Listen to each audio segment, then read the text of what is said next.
کرناٹک کی food and civil supplies کے وزیر KH منیپا نے قانون ساز کونسل میں بتایا کہ LPG کی قلت کے باعث ہوٹلز اور ریسٹورانٹس کو 1 ہفتے سے 10 دن تک کمرشل گیس سلنڈر فراہم کرنا مشکل ہوگا۔ انہوں نے کہا کہ ویسٹ ایشیا میں جاری تنازع کی وجہ سے گیس کی سپلائی متاثر ہوئی ہے، تاہم آنے والے دنوں میں صورتحال بہتر ہونے کے آثار ہیں۔ وزیر نے بتایا کہ اس مسئلے کے حل کے لیے آئل کمپنیز کے ساتھ ایک اہم اجلاس بھی منعقد کیا گیا ہے۔ انہوں نے واضح کیا کہ اس دوران دستیاب کمرشل گیس کو ترجیحی بنیادوں پر ہسپتالوں، ہاسٹلز اور رہائشی اسکولز جیسے ضروری مقامات کو فراہم کیا جائے گا۔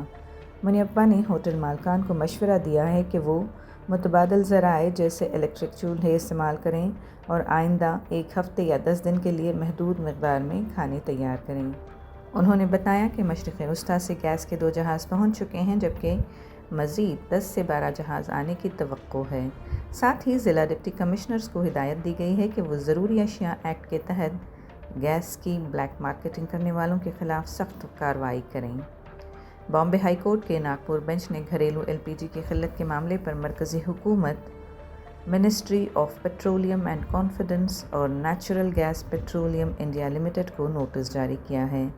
یہ نوٹس 6 LPG ڈسٹریبیوٹرز کی درخواست پر جاری کیا گیا ہے، جن کا الزام ہے کہ ملک میں قلت کے باوجود LPG سلنڈرز بیرون ملک برآمد کیے جا رہے ہیں اور گھریلو گیس کی سپلائی شدید متاثر ہو رہی ہے۔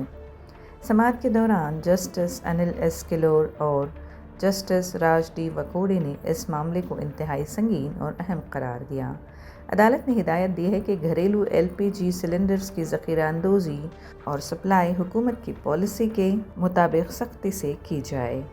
درخواست گزاروں کا کہنا ہے کہ وزارت پیٹرولیم کی ہدایات کے باوجود کانفیڈنس پیٹرولیم انڈیا لمیٹڈ نے سپلائی میں اضافہ نہیں کیا۔ عدالت نے کیس کی اگلی سماعت پیر کے روز مقرر کی ہے۔